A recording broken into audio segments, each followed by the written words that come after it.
ওই 32 number renovate করার একমাত্র উপায় হইতেছে ওটারে বুলডোজার দেয়া ছাত্রাইয়া মাটির সাথে মিশা, ওটারে চিরদিনের জন্য জয় বাংলা চলে।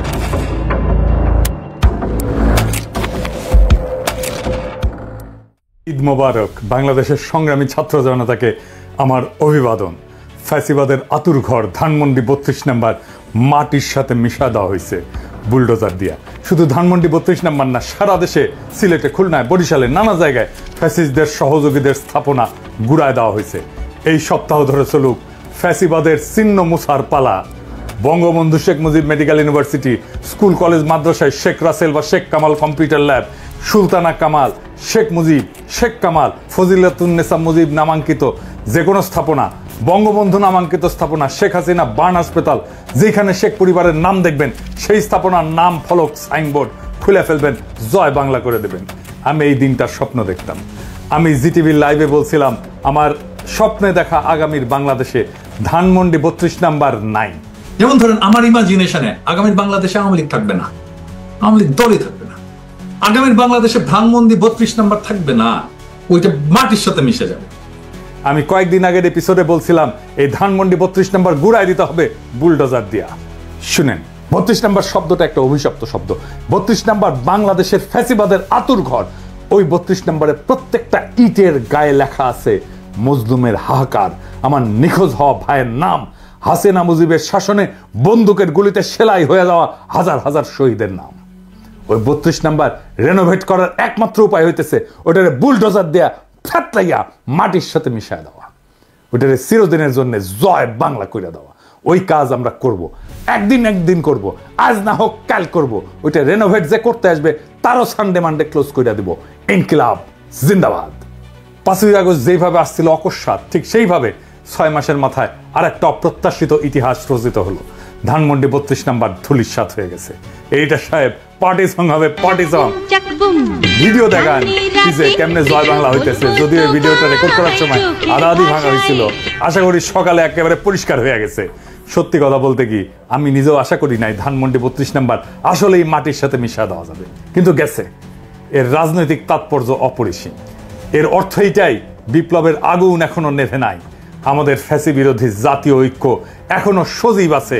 যখন গণরোষে খুনি শেখ হাসিনার বাবার বাড়ি আগুনের লেলিহান শিখায় পুড়তে পুড়তে এবং ভেঙে ভেঙে খান খান হইয়া যাইতেছিল, সেইখানে উচ্চারিত সবচেয়ে জনপ্রিয় স্লোগান ছিল 32টা 36, 36, 36, 36 দিয়ে 32 মুছে গেল। যারা এই কাজে প্রত্যক্ষভাবে অংশ নিছেন, যারা রাতে বুলডোজার, এক্সকাভেটর আর চালক পাঠাইছেন, আমি তাদের নাম বলতেছি না, এই গভীর রাতে নানা জায়গায় থেকে তাদের আমাদের কৃতজ্ঞতা, অভিবাদন, সালাম। এই কাজে কিছু অন্তরে আওয়ামী লীগেরা কষ্ট পাইছেন। সংবিধান সংস্কার কমিটির সদস্য ফিরোজ আহমেদ এই ঘটনায় উস্কানিদাতাদের বিরুদ্ধে ব্যবস্থা নিতে বলছে এতে ভারতের লাভ হবে। আবার দেখেন রাখাল রাহা, ওই যে কইছিলাম না, রাখাল রাহা সেও কইছে এতে নাকি ভারতের লাভ হবে। আবার দেখেন দিল্লি স্টার কি লিখেছে, সে এডিট করেছে। প্রথমে বলছে মব গেছে ওইখানে, হারামজাদা পরে এডিট করে প্রোটেস্টার লিখছে। হারামজাদা আমরা মব, এরা জিন্দেগিতে ভালো হবে না। এরা 10 জনমের জাউরা ডেইলি স্টার। এরা একই সাথে আওয়ামী লীগ আর ইন্ডিয়ার লেসপেন্সার দালাল। এদেরকে বাংলাদেশের মাটি থেকে এইভাবে উচ্ছেদ না করলে বাংলাদেশের কোনো মুক্তি নাই। আর এই বামেরা, ওনাদের ধারণা ইন্ডিয়ার এজেন্সি করাইছে এইটা, এতে ইন্ডিয়ানরা লাভবান হবে। এটাই তত্ত্ব দিবে হাসিনার দলকে নির্বাচন করতে না দিলে ইন্ডিয়া লাভবান হবে, হাসিনাকে নির্বাচন করতে না দেওয়াটা ইন্ডিয়ান প্ল্যান, হাসিনার বিচার করলে ইন্ডিয়া লাভবান হবে। এমনকি ভাঙার সময় নারায় তকবীর বলে ধ্বনি দিছে, তাতেও নাকি ইন্ডিয়ার লাভ হবে। এরাই বলেছিল এই পুন্দে আলোর ডেইলি স্টারের সামনে জিয়াফতে ইন্ডিয়ার লাভ হবে। মানে যা কিছু আপনার শক্তির প্রকাশ, যা কিছু আপনার আইডেন্টিটি, যা কিছু আপনার রাজনীতি, সেটাই ইন্ডিয়ার লাভ হবে বলে থামায় দেওয়ার চেষ্টা করা হয়। প্রফেসর ইউনূসের আয়না ঘরে যাইতে দেয় না আর্মি। সরকারের এই ক্ষমতাহীনতা কার জন্য হয়েছে? এইসব সুশীলদের জন্য, এইসব বামেদের জন্য, এইসব ইন্ডিয়া প্রেমীদের জন্য। এখন এরা কান্নাকাটি করে। ধানমন্ডি 32 নম্বর ঘুরায় দেওয়ার এই ঘটনা প্রফেসর ইউনূসের সরকারের শক্তি বাড়াইছে, ছাত্রদের শক্তি বাড়াইছে। আমরা আবার জুলাই আগস্ট বিপ্লবের শক্তিকে সংহত করতে পারছি। এই প্রথম ছাত্ররা 5ই আগস্টের পরে একটা সিগনিফিক্যান্ট রাজনৈতিক কর্মসূচিকে সফল করতে পারলো। এইটা ইন্ডিয়ার দালালদের পছন্দ হইতেছে না, ওদের পুচ্ছে আগুন ধরে গেছে। আমারেও রয়ের এজেন্ট বলা হয়। আবার এইদিকে আমার মৃত্যু পরোয়ানা জারি করেছে, আমার নাকি কোপানো হবে, অ্যাসিড ছুড়ে মারা হবে ইত্যাদি প্রকাশ্যে হুমকি দেওয়া হয়েছে। দেখেন ভাইজান, আমরা যদি মরে যাইতে হয় তাহলে কি কোনো অসুবিধা আছে? আমার সাথে ঢের কম বয়সের ছেলেমেয়েরা জুলাই আগস্ট বিপ্লবে প্রাণ দিচ্ছে, আমারও না হয় প্রাণ গেল, কিছু যায় আসে। আমার ফাইটটা করার দরকার ছিল, সেটা শেষ হয়েছে। এই ফাইটটা দিব জন্য প্রাণ বাঁচাইতে পালাইছিলাম, এখন প্রাণ জান থাকলেই কি না থাকলেই কি, ভয় দেখায় আমরা থামানো যাবে না। তবে ওরা কিন্তু পারে। বাসন্তীর জাল পরা ছবি যে তুলছিল না ফটোগ্রাফার আফতাব সাহেব, অনেক দিন পরে তার অ্যাপার্টমেন্টে কুপায় মারছে। মেজর বজলুল হুদার ভাগ্নিরে গাড়ি চাপা দিয়ে মারছে। শুধু তো আওয়ামী লীগ না, সাথে আছে ইন্ডিয়া। ওরা নানা শয়তানি করার চেষ্টা করবে, হাত থাকলে কিছুই করতে পারবে না, আর না থাকলে কিছু কইরাও লাভ নাই, বুঝছাও। তাই ফি আমানিল্লাহ, দোয়া করবেন। এইবার দেখে নেই গতকাল সকালে কোন বার্তা দিছিলাম এই ঘটনা ঘটার আগে, শুনেন। আসসালামু আলাইকুম। আজ রাত 9টায় গণহত্যাকারী, খুনি, নির্লজ্জ ফ্যাসিস্ট হাসিনা ছাত্রদের উদ্দেশ্যে বক্তব্য দেওয়ার খায়েশ করেছে। এই স্পর্ধার জবাব দিতে হবে। এই স্পর্ধার জবাব দেব আমরা ধানমন্ডি 32 নাম্বার গুড়িয়ে দিয়ে। যেই মুহূর্তে সে বক্তব্য দেওয়া শুরু করবে সেই মুহূর্তে আপনারা দলে দলে আসবেন, ধানমন্ডি 32 নম্বরে বুলডোজার নিয়ে আসবেন। বুলডোজার না পাওয়া গেলে হাতুড়ি শাবল গাইতি নিয়ে আসবেন। ধানমন্ডি 32 নাম্বার আজ থেকে আর থাকবে না, ইতিহাসের দায় মোচন করবেন। ফ্যাসিবাদের আতুর ঘর নিশ্চিহ্ন করতে আসবেন, গান গাইতে গাইতে আসবেন, স্লোগান দিতে দিতে আসবেন, সন্তানের হাত ধরে আসবেন, মুখে হাসি আর বুকে প্রতিরোধের আগুন নিয়ে আসবেন। ফ্যাসিবাদের ধ্বংসস্তূপের উপরে ছাত্র জনতার বিজয় নিশান উড়াতে আসবেন। আজ রাত 9টায় সেই ইতিহাস রচিত হোক। আবু সাইদ, মুগ্ধরাও আসবে আপনাদের দেখানো পথে। আসেন, অসমাপ্ত কাজ আজ আমরা সম্পাদন করি, ইতিহাসের দায় মোচন করি। ধানমন্ডি 32 নাম্বার থাকবে না। ছাত্র জনতা ঐক্য জিন্দাবাদ, ইনকিলাব জিন্দাবাদ। এই মুহূর্তে প্রফেসর ইউনূসের সরকারের দরকার তার ক্ষমতাকে সংহত করা। বিপ্লবের শক্তি সংহত করছে তার শক্তিকে, প্রফেসর ইউনূসও তার ক্ষমতাকে সংহত করবেন। ওনাকে নির্দেশনা দিতে হবে, সকল সরকারি দপ্তর থেকে মুজিবের ছবি নামায় ফেলতে হবে।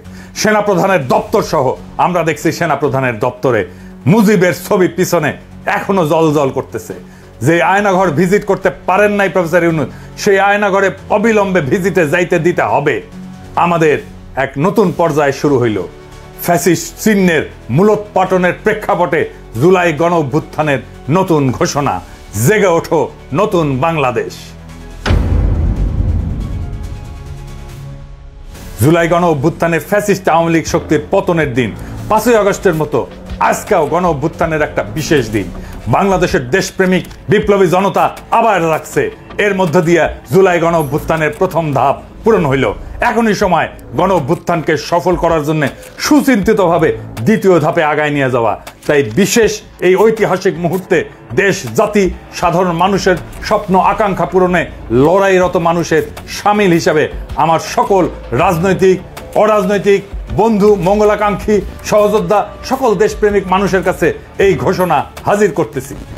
গত 16 বছর ছিল বাংলাদেশের ইতিহাসের একটা অন্ধকার অধ্যায়।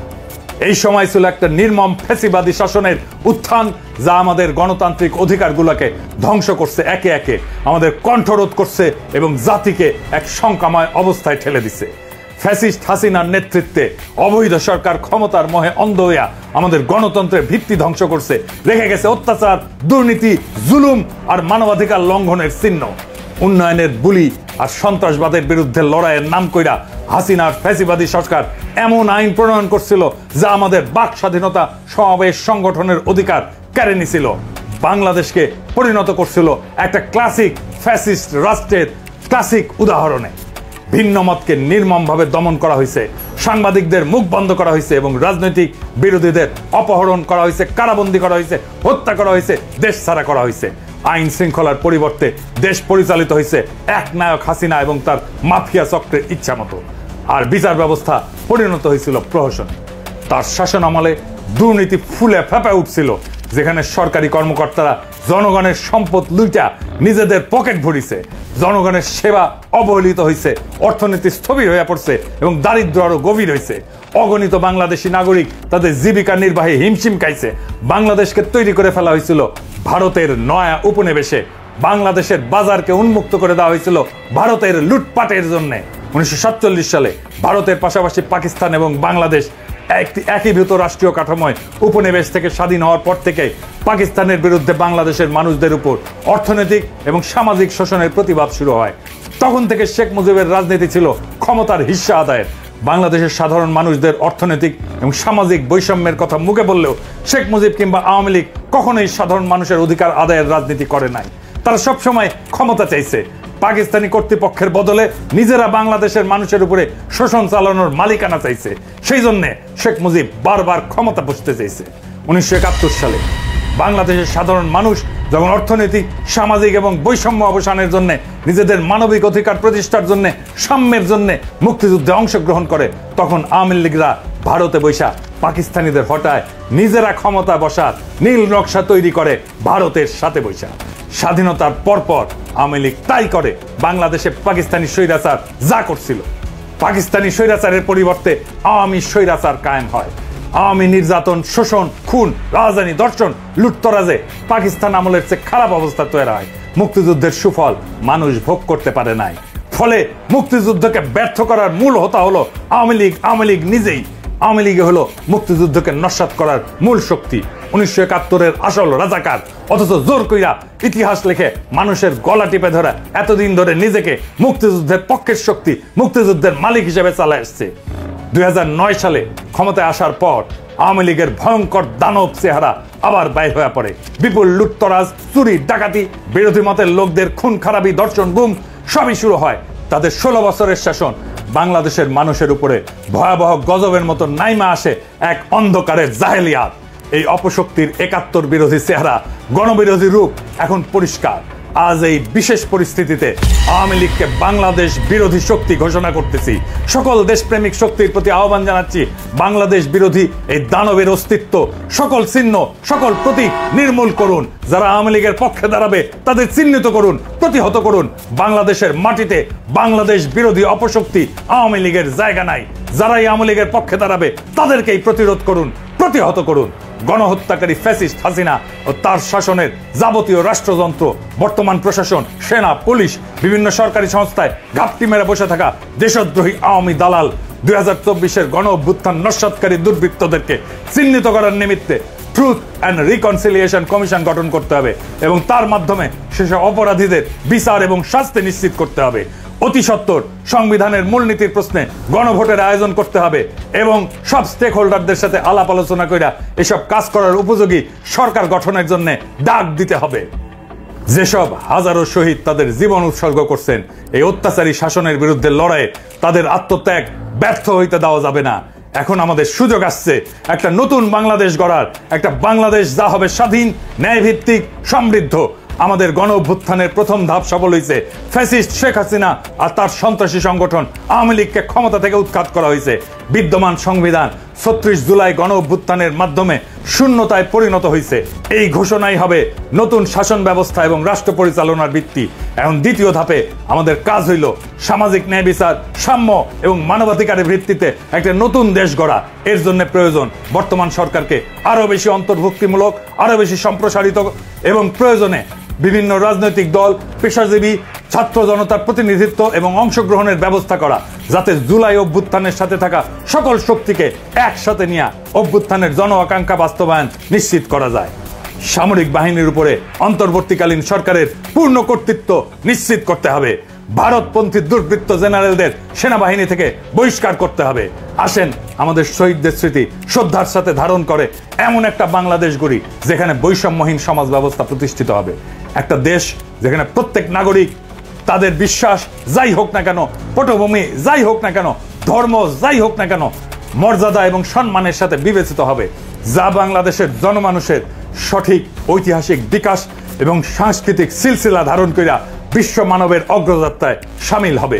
আসেন আমরা এমন একটা বাংলাদেশ গড়ি যা হবে বিশ্বের নির্যাতিত মানুষের জন্য আশার বাতিঘর। 4টা মূলনীতিতে দেশকে আবার ঐক্যবদ্ধ করি। আমাদের যার যার রাজনৈতিক লক্ষ্য যাই থাকুক না কেন, এই 4টা নীতিতে আমরা ইস্পাত কঠিন ঐক্য ধরে রাখবো। 1 নম্বর, আওয়ামী বাকশালী রাজনীতি নির্মূল। 2 নাম্বার ভারতীয় আধিপত্যবাদ নির্মূল। 3 এবং 4 নাম্বার সাম্যের এবং ইনসাফের রাষ্ট্র প্রতিষ্ঠা।